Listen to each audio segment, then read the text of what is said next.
Bismillahirrahmanirrahim. Welcome to another exciting journey of learning mathematics with Book Time publication. Today we will learn something new and exciting in mathematics grade 1.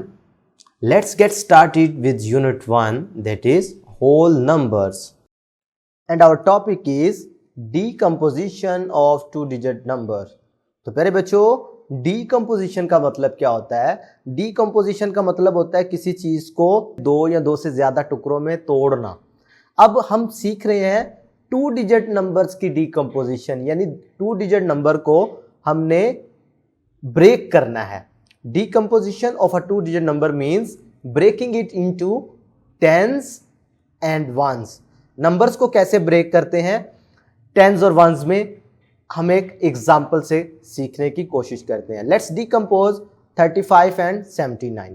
अब 35 में अगर आप देखें, मैंने आपको बताया हुआ है कि इसका जो राइट साइड वाला डिजिट है वो वंस कहलाता है और लेफ्ट साइड वाला जो डिजिट है उसे हम टेंस कहते हैं।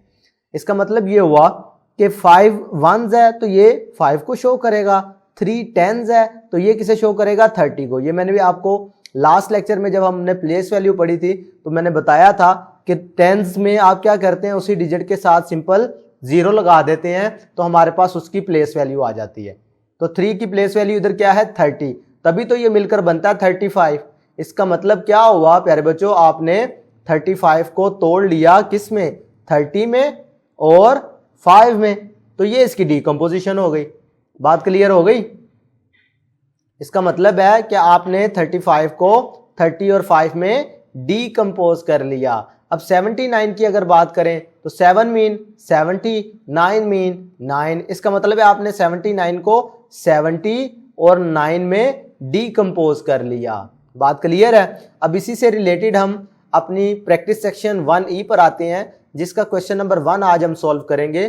Decompose the given numbers into tens and ones to fill the boxes. अब यही जो आपने कॉन्सेप्ट सीखा है उसी को इस्तेमाल करते हुए आपने ये पार्ट ए सॉल्व करना है। देखें जरा, 27 है तो 27 का मतलब क्या हुआ, आप इसे कैसे डीकम्पोज कर सकते हैं? ये 7 मीन 7 और 2 मीन 20, तो इसका मतलब क्या हुआ, हम इसको किस में डीकम्पोज कर सकते हैं, 20 में और 7 में। आसान हो गया ना मसला। अब पार्ट बी खुद सॉल्व कर लेंगे।